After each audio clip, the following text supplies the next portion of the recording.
মানুষ যখনই কোনো কাজ করেন তখন ওনার মনে একটা প্রশ্ন অবশ্যই আসে যে এই কাজের পরে লোকে নিন্দা করবে নাকি প্রশংসা করবে।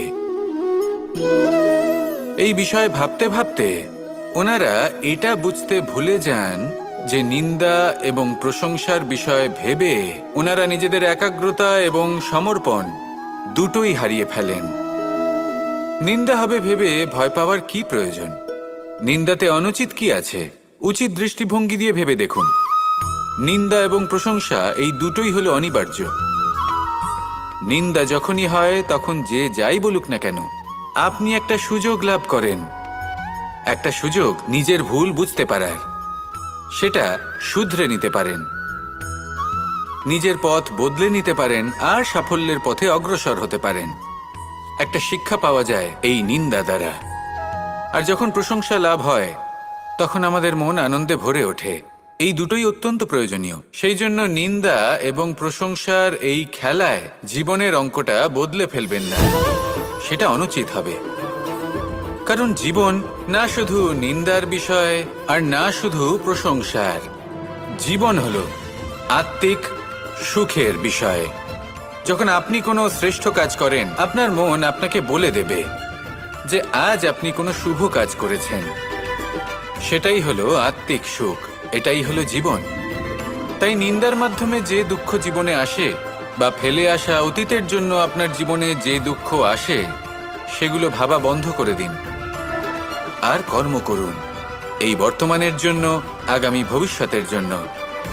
আসুন আমার সাথে ভালোবেসে বলুন রাধা। প্রত্যেকটি মানুষ জীবনে কখনো না কখনো এই কথাটা নিশ্চয়ই শুনেছেন যে ভাগ্যের থেকে বেশি আর সময়ের পূর্বে কিছুই পাওয়া যায় না।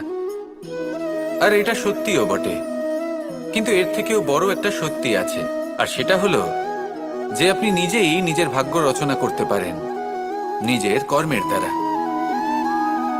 যেমন ধরুন, যদি আপনার ভাগ্যে কোনো জিনিস না থাকে তাহলে সেটা এসেও চলে যাবে, আর যদি ভাগ্যে কিছু থাকে তাহলে তা নিজেই আসবে যদি আপনি সেই কর্ম করেন।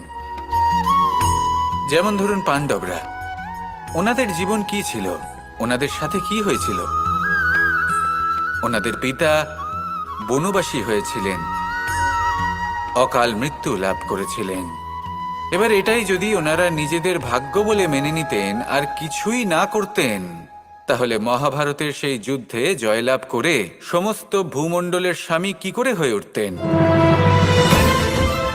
অর্থাৎ হতে পারে সিংহ বনের রাজা, কিন্তু শিকার নিজে পায়ে হেঁটে তার কাছে আসে না। সেই ভোজন লাভ করার জন্য সিংহকে কর্ম করতেই হয়।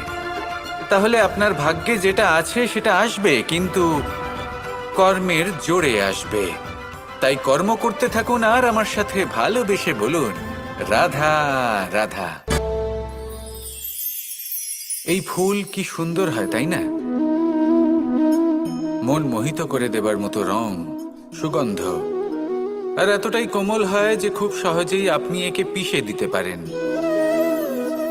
এই ফুল আপনাকে কিছুই বলবে না, প্রতিবাদও করবে না, আপনাকে আঘাতও করবে না, আপনি কোনো চিৎকার শুনতে পাবেন না। শুধু যাওয়ার সময় আপনার হাতে মধুর একটা সুবাস রেখে যাবে।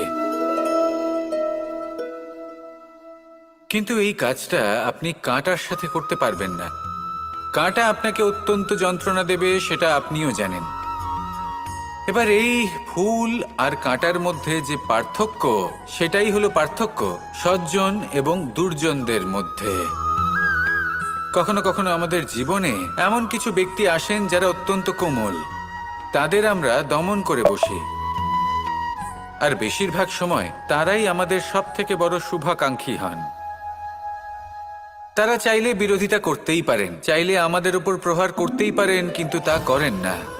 আর এই কথাটা আমরা তখন বুঝতে পারি যখন বাস্তবে আমাদের সামনে কোনো শত্রু, কোনো দুর্জন ব্যক্তি, কোনো কাঁটা বাধা হয়ে দাঁড়ায়। তাই জীবনে কোনো ব্যক্তি যদি নীরব থাকে, কোমল হয়, তাকে দমন করবেন না। হতে পারে সেই ব্যক্তি আপনার জীবনের সব থেকে বড় পুঁজি হয়ে ওঠেন। আসুন আমার সাথে ভালোবেসে বলুন রাধা।